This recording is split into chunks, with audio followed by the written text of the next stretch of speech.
hari ini saya akan menyampaikan firman Tuhan tentang penguasaan diri atau self-control. Salah satu dari buah roh adalah pengendalian diri, penguasaan diri. Mengapa kita harus menguasai diri kita? Yang pertama, kita harus menguasai diri supaya tidak melukai. Kita harus belajar mengendalikan yang terutama lidah kita. Supaya kita tidak melukai orang lain dengan perkataan kita. Mari kita lihat Mazmur 4 ayat yang keempat. Biarlah kamu marah, tetapi jangan berbuat dosa. Berkata-katalah dalam hatimu di tempat tidurmu, tetapi tetaplah diam, Selah. Anda tahu bahwa firman Tuhan ini mengajarkan kepada kita bahwa kalau kita marah, jangan sampai kita berbuat dosa dengan perkataan kita. Lebih baik kita berkata-kata dalam hati di tempat tidur kita. Artinya kita ambil waktu untuk menenangkan diri. Jangan sampai ketika kita emosi, kita mulai marah dan kita mulai lampiaskan emosi kita. Saat kita marah, lebih baik tidak bicara. Karena keputusan yang kita ambil pun pasti salah. Kita perlu belajar menguasai diri kita untuk tidak banyak bicara ketika hati kita sedang marah. Saya ingatkan untuk lebih baik tidak bicara atau memutuskan apa-apa saat Anda sedang marah, Anda sedang kecewa. Karena ingat, kata-kata yang kita lepaskan tidak bisa kita tarik kembali. Saat kita marah, tentu kita akan mengeluarkan perkataan yang justru bisa memperparah. Kita yang bicara mungkin lupa, tetapi luka yang kita tinggalkan tetap ada. Lukas 6 ayat 45 berkata, karena yang diucapkan mulutnya meluap dari hatinya. Sudah jelas kalau kita sedang marah, pasti hati kita nggak enak dan kata-kata yang keluar pun nggak enak. Kita harus belajar mengendalikan lidah kita. Ketika kita marah, lebih baik kita memilih untuk tidak bicara daripada kita melontarkan emosi lewat perkataan kita, lalu kita melukai orang-orang di sekitar kita. Melepaskan perkataan itu mudah, tapi mengobati hati yang luka itu lama. Jangan sampai kita sembarangan bicara, karena perkataan yang kita lepaskan tidak bisa kita tarik kembali. Demikian juga ketika kita bersenda gurau dengan orang. Ingat, kita harus belajar menguasai diri kita supaya kita tidak melukai. Jangan sampai gurauan kita merendahkan orang lain, karena kita bisa merusak gambar diri orang dengan gurauan. Amsal 26 ayat 18 berkata, seperti orang gila menembakkan panah api, panah dan maut, demikianlah orang yang memperdaya sesamanya dan berkata, aku hanya bersenda gurau. Ketika kita bergurau dengan teman-teman kita, biasanya selalu ada yang dikorbankan ketika gurauan itu tentang seseorang. Kita mementertawakan kelucuannya ataupun kebodohannya. Sesekali mungkin tidak masalah, tapi ada orang-orang yang seringkali dibully dengan kata-kata dan selalu soal hal yang sama.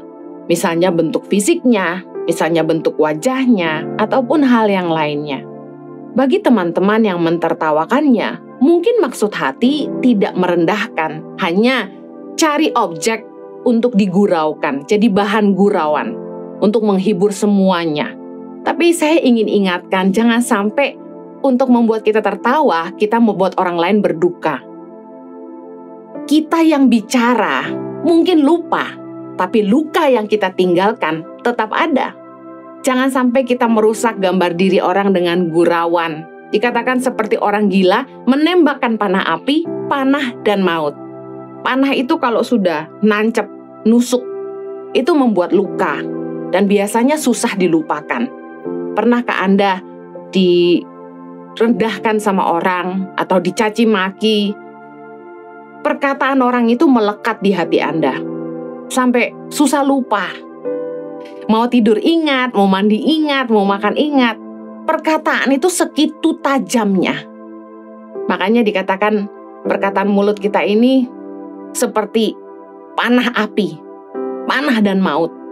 Kita bisa merusak gambar diri orang karena perkataan kita begitu melekat di pikirannya sehingga merusak gambar dirinya. Kita bisa membuat orang membenci diri mereka sendiri karena perkataan kita.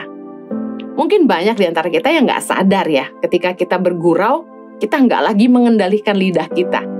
Ayo belajar untuk menguasai diri, kendalikan lidah kita, supaya jangan sampai kita melukai orang lain. Tadi yang pertama, kita harus menguasai diri supaya tidak melukai. Yang kedua, kita harus menguasai diri untuk tidak membela diri. Dalam arti katanya, kita tidak membalas kejahatan dengan kejahatan. Roma 12 ayat 19. Saudara-saudaraku yang kekasih, janganlah kamu sendiri menuntut pembalasan, tetapi berilah tempat kepada murka Allah, sebab ada tertulis, pembalasan itu adalah hakku. Akulah yang akan menuntut pembalasan, firman Tuhan. Siapa sih yang kalau disakiti itu tidak marah?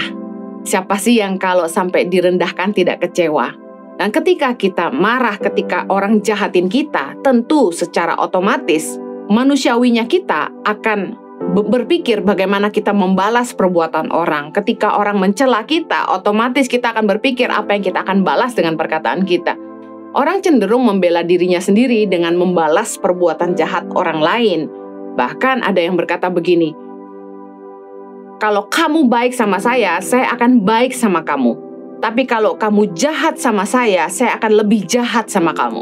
Ada istilah gitu kan.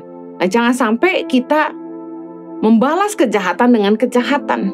Kita harus menguasai diri kita supaya kita tidak perlu balas kejahatan orang. Amsal 20 ayat 22 berkata gini, janganlah engkau berkata, aku akan membalas kejahatan. Nantikanlah Tuhan, ia akan menyelamatkan engkau. Tuhan itu tidak suka melihat manusia saling berbuat jahat satu sama lain. Tuhan tentu akan membela anak-anak Tuhan yang tidak berbuat jahat.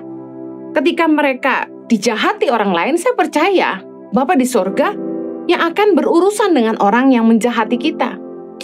Tapi kalau kita bela diri kita sendiri, kita balas kejahatan dengan kejahatan, Tuhan nggak akan bela kita. Kalau kita punya ketetapan kita nggak akan balas kejahatan dengan kejahatan, firman Tuhan berjanji bahwa Tuhanlah yang akan menyelamatkan kita. Niat jahat orang seperti apapun, Tuhan gak akan izinkan itu mencelakakan kita. Tuhan akan jagain kita. Jangan kita sendiri menuntut balas, kata firman Tuhan. Berilah tempat kepada murka Allah. Biarkan Tuhan yang berurusan dengan orang itu. Tuhanlah yang akan menuntut balas atas perbuatan orang masing-masing, bukan kita. Kita ini dipanggil untuk jadi terang. Jadilah orang yang menebar kebaikan dan bukan kejahatan. Saya percaya pembelaan itu datang dari Tuhan. Mungkin kita pernah direndahkan, kita berusaha dijatuhkan, orang berbuat jahat sama kita. Kita jangan malah ikut kelakuan mereka. Kita harus tetap berbuat baik kepada semua orang. Roma 12 ayat 17 berkata, janganlah membalas kejahatan dengan kejahatan. Lakukanlah apa yang baik bagi semua orang. Saya percaya bahwa hidup ini tabur tuai. Kita harus menguasai diri untuk tidak membalas kejahatan dengan kejahatan. Kenapa? Karena apa yang kita tabur, kita tuai.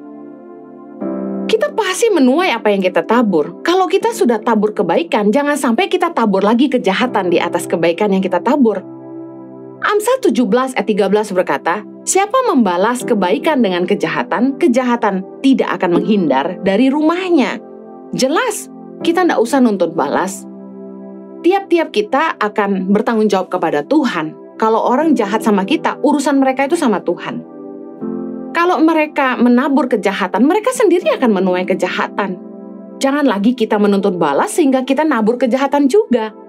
Karena jelas, kalau kita nabur kejahatan, maka kebaikan yang kita buat itu semuanya hilang.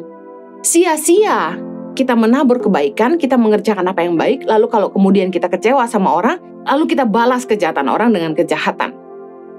Karena ingat, kita akan menuai apa yang kita tabur. Yang ketiga, bagaimana menguasai diri? Kita harus menguasai diri supaya tidak mencuri, tidak cinta uang, tidak serakah, tidak menginginkan milik orang lain. Menguasai diri untuk tidak cinta uang itu artinya kita tidak terlibat dalam penipuan, pemerasan, penggelapan, atau apapun yang tidak benar. Ulangan 24 ayat 17, janganlah engkau memperkosa hak orang asing dan anak yatim, juga janganlah engkau mengambil pakaian seorang janda menjadi gadai. Jangan sampai kita mengambil hak orang lain, apalagi hak orang miskin. Saya sedih ketika mendengar bahwa bantuan-bantuan dana sosial disalahgunakan oleh orang-orang yang tidak bertanggung jawab, memperkosa hak anak yatim, mengambil hak janda-janda dan orang miskin. Jangan sampai kita karena cinta uang, karena kita serakah, kita mengambil apa yang bukan jadi bagian kita. Bahkan sampai memperkosa hak orang lain. Ketika Anda berhutang dan Anda tidak bayar pun, Anda sedang memperkosa hak orang lain. Kuasai diri. Jangan sampai kita tergiur sama uang. Jangan sampai karena ingin dapat uang banyak, kita makan suap. Ulangan 16 ayat 19 berkata gini, janganlah memutarbalikkan keadilan, janganlah memandang bulu, dan janganlah menerima suap. Sebab suap membuat buta mata orang-orang bijaksana dan memutarbalikkan perkataan orang-orang yang benar. Ngeri sekali bagaimana kebenaran itu bisa diputarbalikkan. Mengerikan bagaimana karena suap orang itu bisa kehilangan haknya. Firman Tuhan katakan, janganlah menerima suap sebab suap membuat buta mata orang-orang bijaksana. Kalau Anda tidak mau dibutakan karena uang, Anda harus mengendalikan diri. Jangan sampai cinta uang. Jangan sampai karena ingin kaya, diiming-imingi kekayaan, mata hati kita dibutakan. Keluaran 23 ayat 8 berkata, suap janganlah kau terima, sebab suap membuat buta mata orang-orang yang melihat dan memutarbalikkan perkara orang-orang yang benar. Tidak sedikit bukan? Keadilan diperkosa karena orang-orang yang harusnya menjalankan keadilan makan suap. Jangan sampai kita karena gila harta, kita tergiur untuk memperoleh uang yang banyak. Kita terlibat dalam penipuan, pemerasan, penggelapan, atau apapun yang tidak halal. Jangan menghalalkan segala cara untuk menjadi kaya. Kuasai diri kita. Janganlah jadi orang serakah. Yeremia 17 ayat 11 bilang gini, seperti ayam hutan yang mengerami yang tidak ditelurkannya, demikianlah orang yang menggaruk kekayaan secara tidak halal. Pada pertengahan usianya, ia akan kehilangan semuanya. Dan pada kesudahan usianya, ia terkenal sebagai seorang bebal. Firman Tuhan katakan, seperti ayam hutan yang mengerami yang tidak ditelurkan. Kita berusaha mengambil menjadi milik kita apa yang tidak kita kelola, apa yang tidak kita kerjakan, bukan hasil kerja keras kita dan bukan hak kita. Dan orang yang menggaruk kekayaan secara tidak halal, kata firman Tuhan, itu akan pada pertengahan usianya akan kehilangan segalanya. Nah, hati-hati. Kita mungkin pikir enggak kok, orang jahat kaya makin kaya. Kita kan belum lihat kesudahannya. Seringkali tuh gini, kita tuh terlalu cepat-cepat ngambil kesimpulan, padahal cerita orang itu kan belum selesai. Kita juga harus menjaga diri kita masing-masing, supaya kita tidak jadi cinta uang. Seringkali yang membutakan mata adalah keserakahan. Kita ingin memperoleh harta sehingga kita menutup mata hati kita. Kuasailah diri Anda supaya jangan sampai Anda tergiur untuk memperoleh harta dengan cara-cara yang tidak benar. Karena orang akan melihat pada akhir hidupnya, mereka akan menuai taburan mereka. Yang terakhir, bagaimana kita menguasai diri?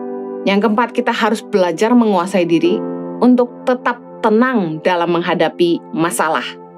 Kenapa kita harus menguasai diri dan tenang pada saat kita menghadapi masalah? Supaya kita nggak ngambil keputusan yang salah. 1 Petrus 4 ayat yang ke-7 bilang gini, kesudahan segala sesuatu sudah dekat. Karena itu kuasailah dirimu dan jadilah tenang, supaya kamu dapat berdoa. Ketika kita punya masalah, firman Tuhan katakan kita harus kuasai diri dan jadi tenang. Kalau kita panik, kita berusaha cari jalan keluar dengan pengertian kita yang sempit. Kita bisa salah jalan, karena orang yang tergesa-gesa bisa salah langkah. Firman Tuhan menasihatkan kepada kita ketika kita punya masalah, harusnya kita kuasai diri dan jadi tenang, supaya kita bisa berdoa. Dalam Yesaya 30:15 dikatakan, dalam tinggal tenang dan percaya terletak kekuatanmu. Kenapa kita harus kuasai diri dan tinggal tenang? Supaya kita memberi waktu untuk Tuhan yang bicara kepada kita. Waktu kita tenang dan berdoa, kita sedang mencari hikmat dari Tuhan untuk menyelesaikan masalah kita. Jangan sampai karena panik, kita bikin keputusan yang salah. Panik itu membuat orang nggak bisa berpikir jernih. Contoh, panik sudah umur, jodoh belum datang. Membuat orang berpikir singkat, cari jalan mudah. Dijodohin sama siapa saja, bolehlah.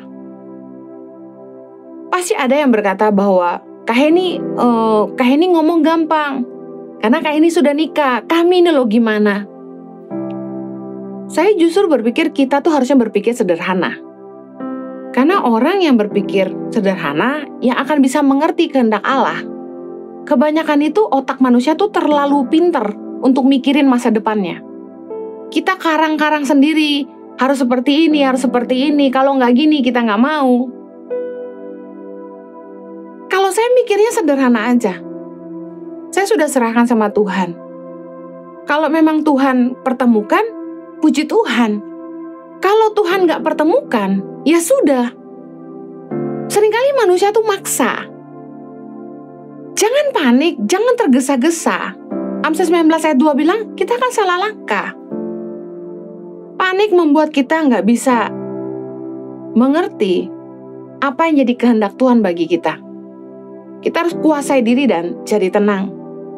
Di saat Anda sedang mungkin pusing, stres dengan masalah Anda, keputusan apa yang Anda harus ambil untuk usaha, pekerjaan, rumah tangga, firman Tuhan nasihatkan kita bahwa kita harus kuasai diri dan jadi tenang supaya kita bisa berdoa. Dengan begitu kita menyerahkan hidup kita ke tangan Tuhan dan minta hikmat kepada Dia yang pasti memberikan kita jalan keluar untuk masalah kita. Saya berdoa agar setiap kita bisa menguasai diri supaya kita tidak melukai. Terutama saat kita marah, lebih baik jangan banyak bicara. Saya berdoa agar kita semua bisa menguasai diri untuk tidak bela diri, tidak membalas kejahatan dengan kejahatan, tapi kita tetap menabur kebaikan. Saya berdoa agar kita semua bisa menguasai diri untuk tidak mencuri, tidak cinta uang, tidak serakah. Kita memastikan bahwa hidup kita tetap dalam kebenaran dan kita tidak tergiur untuk menjadi orang yang serakah, tapi yang menghalalkan segala cara. Yang terakhir saya berdoa agar setiap kita bisa belajar menguasai diri untuk tetap tenang dalam menghadapi masalah apapun yang ada di depan kita. Saya percaya bahwa keputusan yang terbaik itu berasal dari Allah. Kiranya hikmat Tuhan selalu menyertai kita semua dalam membuat keputusan apapun dalam hidup kita. Mari kita